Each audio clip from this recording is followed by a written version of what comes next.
Here we go. What up, everybody? I'm Rob Brandt. And I'm Rick Brandt, and we are the Brothers Brandt. And we are coming at you live during this quarantine, coming at you with content after content, helping you get through it like everybody else. And this is episode 11, Downtown Goes Frazier, the Todd Frazier interview. And we're going to get into that in a minute. I just want to thank our previous guest, Timmy Gorman, for coming on. Timmy broke the 4-minute mile at Oregon, and now he's training for the Olympics in Tokyo 2021, so let's root him on. So, Todd, thank you so much for being on. Really appreciate it. Thank you, man. It's good to talk to some fellow people that I've seen before on the field, man. It's good stuff. Awesome. And Rick, why don't you give the introduction to Todd? You know, I'll give the introduction. I'll just preface it with it could be a laundry list. I'll try to keep it to the highlights here, and we'll get into some of those as we go on. But Todd Frazier, ladies and gentlemen, many of you know him. Of course, he's from New Jersey, Tom's River to be specific. He had a highlight of a youth career taking his Little League team to Williamsport, Pennsylvania, where they won the Little League World Series. And for most 12-year-olds, that would be the peak. That's where it would culminate in. But he didn't stop there. He went on, had a successful high school career, college at Rutgers, and then he got drafted by the Cincinnati Reds. He's been a big league all-star many times. He won the 2015 Home Run Derby, and now he's playing for the Texas Rangers. So without further ado, ladies and gentlemen, Todd Frazier. Awesome. Oh, that was nice. We got to get some sound effects in here, like some clapping, some plugging. Yeah, we got it. There you go. So Todd, let's jump right into it. We got a lot to unpack here. My brother played football. I played soccer in college. Growing up, we played a lot of backyard sports. And I got to ask, with 3 brothers that played professionally, yourself and your 2 brothers, what was it like growing up at the Frazier household? What didn't get broken? Yeah, that's a good question. I was always the one that got thrown into the walls. I remember I got stuck in a wall one time over a ping pong match in the garage. And I told my brother, I said, listen, I'm stuck. And he's like, just stop messing around. And I literally couldn't get it. Pulled me out. And we didn't know how to patch up a wall or anything. So once we got home, we had to bite the bullet. But yeah, it was a fun time. We had a blast. We played any type of sport, whether it was with ping pong or basketball or whatever we could put our mind to. Something with M&Ms, we would play M&Ms and see who can get them closest to the edge of the table by flicking them, like anything you could think of. But my dad made it a nice household, and so did my mom, because they understood that with 3 boys, there's going to be a lot of monkey business, and we had a good time. We appreciated that every day. Love that. So fast forward for 12 years old, what did it feel like winning the Little League World Series? Yeah, that was great. It was when I was 9 years old, my brother Jeff went in 95, so they came in 3rd place in Williamsport. But for us, I remember I was with 2 of my buddies, Joey Francischini and RJ Johansson. Yeah. And I said, guys, this is where we got to be. I mean, we've won every All-Star game up until we were 12. We were number 1 and everything. So, hey, let's put our minds to it. And, I got to give credit to the coaching staff, because every other day was a home run derby in practice. We weren't too serious, but, the first hour we got our business done, and the next 30 minutes we had some fun. So they made it very fun for us, and with our athleticism and some luck along the way, we made it all the way. Awesome. I love that. I saw the clip on ESPN with you and RJ and sitting around the locker room talking about it. It was really cool. Yep. Besides for the championship, what was your favorite memory?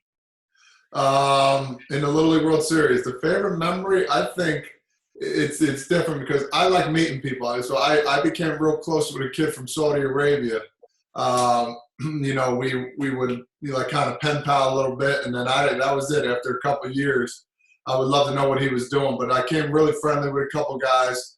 The friendships were unbelievable, and then I would say the pin trading. If people don't understand in Williamsport, the pin trading is unbelievable. You can get monster pins, the little pins, and I was conniving left and right. Whenever I wasn't playing baseball, I was going to the old guys and said, listen, when we win this whole thing, I'll have we're gonna have my pin, and I'm gonna be able to give it to you. But you got to give me, the top dog sellers.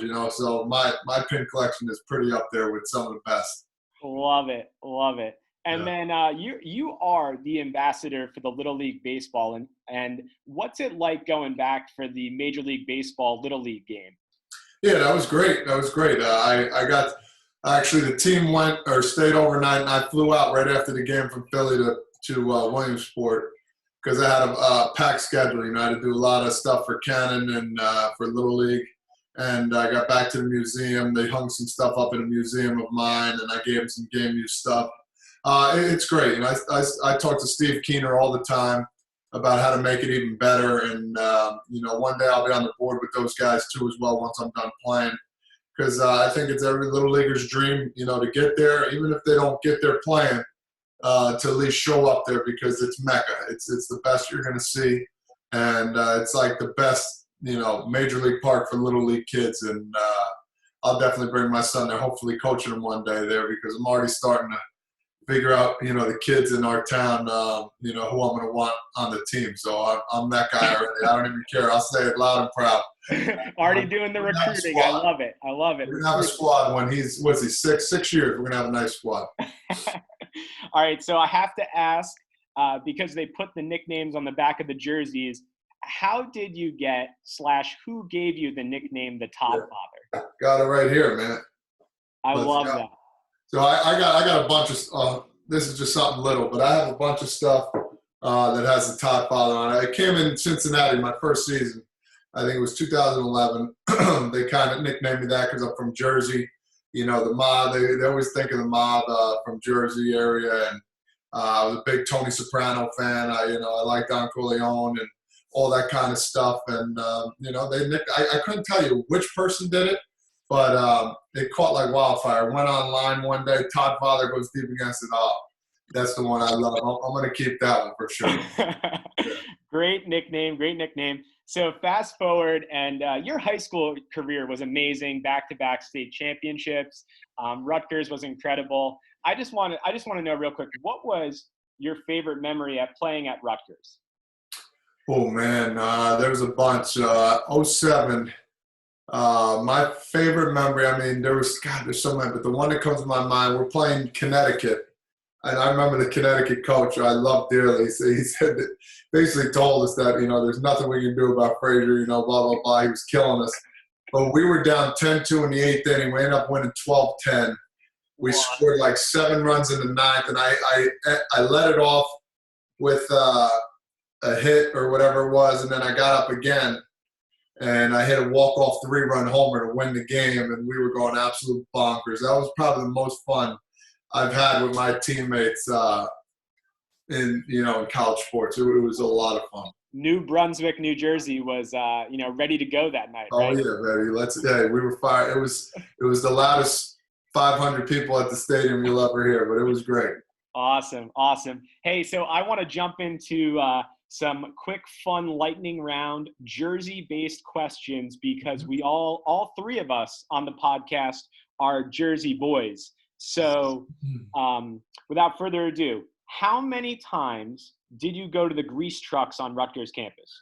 Every Friday night I was there. So you think about school, I probably consumed over 200 grease truck sandwiches at least. Any go-to favorite fat sandwich? Well, it was called a different name when I was there, but people got sensitive. So it's called the Fat Beach. Okay. It's got cheesesteak, mozzarella sticks, eggs, marinara sauce, and French fries. Oh God, I can go for one right now. So that's awesome. All right, so you played in New York for the Mets and the Yankees, so you spent a lot of time up there. Best pizza, New York or New Jersey? Oh man, you're gonna get me in trouble. I can't. I'm being biased here. I love them both. Don't get me wrong, but from being from Jersey, I have to stick with my roots. I think Jersey has the best pie. Right. There's a bunch of them out here, but nothing does beat a slice at like 3 a.m. in New York when you're that hole in the wall pizzeria. So I go Ray's original or something. Oh man, alive. And then follow up on that: best bagels, New York or New Jersey? I'm going Jersey on that one, 100%. The pizza, I'm in between, but I go the bread out here, the dough is phenomenal. But yeah, I would go Jersey with the best bangers. All right. And I'm interested myself personally on this question right here, on the bagel question. It's a follow-up. Do you call it pork roll or Taylor ham? Yeah, I've had that discussion online with a bunch of people. It's pork roll. It doesn't matter how you call it because the company is Taylor Ham, the company. And then, and then what it's called is pork roll. That's what you're eating, pork roll from a company called Taylor Ham. And that's the bottom line. But, people argue that for North Jersey, people call it Taylor Ham. I mean, it's pretty simple. If it says cereal on the box, but it's called Wheaties, are we going to call it just, what are you eating? No, I'm eating cereal. No, you're actually eating Wheaties. So there's an example for you. Yeah, I like that. Yeah. So next one, being from Tom's River, do you call it the beach or the shore? Man. When I'm speaking to people that aren't from the area, I call it the shore. But when I'm speaking to my buddies, hey, we're hitting the beach up or what? So it's kind of a catch 2020 a little bit. You live down by the shore? Yeah, I live by the shore. We're gonna go to the beach. So yeah, we kind of say it both. But when people in town, we call it the beach. When you're an outsider, yeah, man, we're gonna head down to the shore. All right. And then, is there a Central Jersey, yes or no? And if so, where? Listen, this is a good question because I've had these before. But for me, I'm not going to say there's a Central Jersey, and I supposedly live in it. If there is one, because you take Ocean County for example, we're in the Central Jersey, but where Tom's River is, it's more down South Jersey. So in my specific case, I wouldn't just make the county Central Jersey. I would cut it off where I thought it was more south and more central. So I would say if there was a Central Jersey, I would go with any town probably in Monmouth County, I would say. Colts Neck, Freehold, Homedale area, I would go there. And yeah, maybe a little bit of Middlesex. Maybe a little bit of Middlesex. Yeah, Red Bank. Yep. Got it. So are you saying yes or no? I'm going to say no. Okay. Moving on. Best MLB player from New Jersey. Oh, man. I mean, I'm going to make this harder on myself because I'm going to say take Mike Trout out of it. All right? Take Mike Trout. I'm not going to pick myself because that's just – I'm not the best player in New Jersey. So if I had to I'm trying to get you in trouble. No, the easiest answer is Mike Trout, of course. But if, old and young, old or new, doesn't matter. Everybody. I mean, then I would go with Derek Jeter. He was born here and raised here for a little bit, but then he moved to Michigan. But he was definitely a top dog since he was born in New Jersey. So Pequannock, New Jersey, shout out to him. I love that, and I love that picture of you after you won the Little League World Series with him, and as a Reds, you got your picture together, which is so cool. Yeah. Last question: being that Frank Sinatra is from Hoboken, New Jersey, what's your favorite Frank Sinatra song? Oh, man. I mean, Fly Me to the Moon is the one I always come out to. Man, there's so many. I'll be honest with you. When I was younger, I used to not like them because I was young, and I told my grandma, I said, listen, it's pretty boring, but it caught on like a fine wine. Fly Me to the Moon, I did it my way. I mean, there's so many, but Fly Me to the Moon, I come out to that as a hitter, so I would go with that one. All right. Awesome. Cool. So, dude, that was awesome. That was great. Fans definitely love that. So, Rick, I'm going to turn it over to you. You talk a little big league action with Todd. Absolutely. Todd, those answers were priceless, man. Good to hear all that stuff. And I'm glad you went with the Jeter, by the way, because that's the one I would have picked, too. No offense. No, that. So, a lot of our podcast listeners play sports, many in college. We've got we've had guests that are minor leaguers right now, and I'm sure they'd love to hear maybe what it was like to get drafted by the Cincinnati Reds, to go through their minor league system, and then make it to the big leagues. What was that experience like? Yeah, it was great, man. I'll give you a funny story. I had about 40 people over the house. I knew I was going to be, drafted pretty high. And, it's funny, the process. You talk to your agent, like, hey, he gave me like 3 teams that might get me in the first round. So I look them up. You know, you're doing all your homework. So the one team that passed by, the next team, you're like, and then you call him back. You're like, bro, what's going on? He's like, oh, I got to call you back. So, you know, the whole back and forth goes on. Then I finally get drafted by the Reds. And for some reason, I had San Diego Padres stuck in my head. So they're like, who was it? I'm like, I got drafted by the Padres. Everybody's like, oh, yeah. And I'm like, no, wait, the Reds. It was a funny little story that not many people know about. I don't know why I said the Padres. But, you know, we had some root beers going after that, and we had a good time.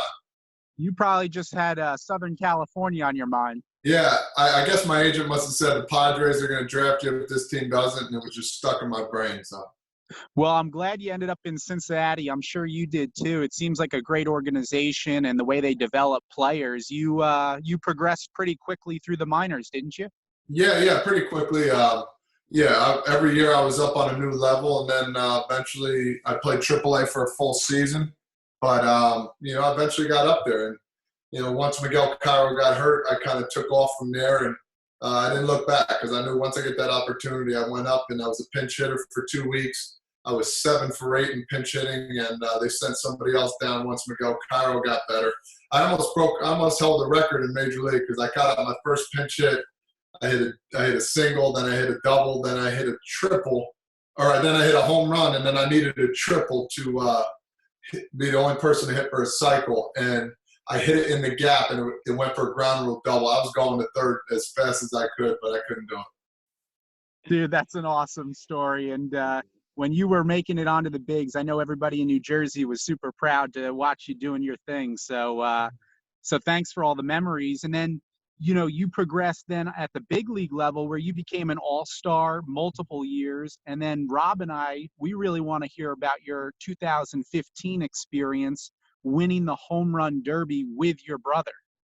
Yeah, that was probably my best season in the major league so far. 2015 was awesome. We practiced in the off season. I said, listen, if I ever get in a home run derby, we got to practice this because I knew I can hit a lot of home runs. And we actually did. We practiced, and we knew we were going to be in Cincinnati.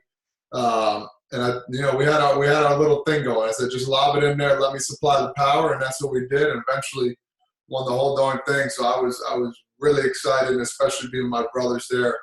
The family affair. I know my parents were really excited. So it kind of was icing on the cake for everybody. Yeah, and you had the place going nuts because it was in Cincinnati where you were playing too. Yeah, it was bonkers, man. They kept me going. Something I truly am thankful for, and I'll never forget for them because every time I go back there, they still give me some love, and I appreciate that.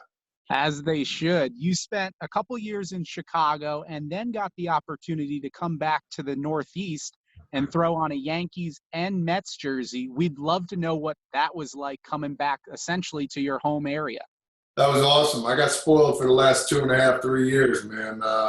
You know, I could come home an hour from Yankee Stadium, like an hour and 10 minutes, and then from the Mets an hour and 25, hour and 30. And it was surreal, to be honest with you, because my wife, they'd come up and be like, all right, well, they want to sleep in their own bed. So then they would go home or they'd stay even longer. So it made for a perfect scenario for us. The teams were great. The organizations were awesome. And, to have both of those jerseys hanging up in my man cave now is pretty cool. I'll be able to reflect on that once the whole is said and done. Yeah, that is pretty sweet, Todd. And now you're with the Texas Rangers, and obviously, we were a couple weeks into spring training. I'm sure you guys were hitting your groove and, looking forward to the season. But then the coronavirus pandemic took place. And what are you doing now to stay in shape and stay in touch with all your teammates and coaches? Yeah, we set up. We have group text messaging. We were texting last night about the legacy or the last dance with Michael Jordan, and some guys are saying that he's not the GOAT and all that. And I'll say to the day I die that he's the best player to ever play this game. But we have that kind of stuff. We have Zoom calls we had a couple times, and we've just been, we keep in touch like that way. Our managers and coaches will hit us up every couple of days to see how we're doing. And we go from there. So we've been keeping in close contact.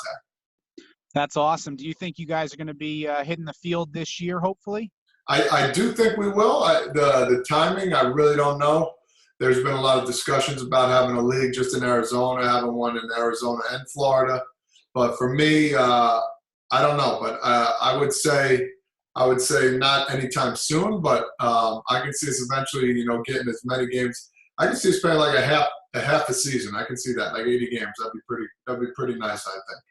I think all of us out there would love to see that and love to see you guys on the field. One of the last things that Rob and I really wanted to dive in with you is about how awesome you and your brothers, the community impact that you guys have in New Jersey, the stuff you guys are doing together with Frazier Baseball. I think that's one of the things that Rob and I really appreciate about your brotherly connection. We'd love to, and take the time to please share with us and our listeners what Frazier Baseball is all about and what you guys are doing as brothers. Yeah, my brother Charlie started it up. I have a little to do. I'm more of an off-season guy and help them out and do camps and stuff. But my brother Charlie set it up with my brother Jeff, and they've come a long way. This is probably year 8 or 9 for them. And no, I would say this year 10 actually. I think they started in 10, and they've been doing great. They do a lot of lessons, a lot of camps and tournaments. And, they've been doing awesome with the kids, from all ages, and bringing opportunities for kids to win championships and getting them better at baseball. And that's it. We want them, not only get better at baseball, but in life and have fun too. So they've been doing a great job. I'm just basically the sidekick, just trying to jump in and ride their coattails because they don't need my help right now. But, when they do camps, they ask for it. So they've been doing awesome. Well, congrats on that, and that makes us so happy to hear. And where can somebody learn more about Frazier Baseball if they wanted to enroll their kids or get more involved? Yeah, it's FrazierBaseball.com, and right now it's pretty slow because you can't really do anything. But if they go check that out, eventually when we're allowed to go back outside and play, there'll be a lot of tournaments and a lot of camps set up. Fantastic, Todd. Well, listen, Rob and I really appreciate you taking time out of your day, and we hope that you stay safe and keep training hard. And again, can't wait to see you on the ball field. We'll be down there in Arlington to check you out whenever that is. Thanks, guys. I appreciate it. I had a lot of fun with you guys. Awesome. Thanks so much, Todd. Stay safe. And I'm Rob Brandt. And I'm Rick Brandt, and we are the Brothers Brandt. Stay safe, everybody. Thanks again, Todd. Thanks, Todd. All right.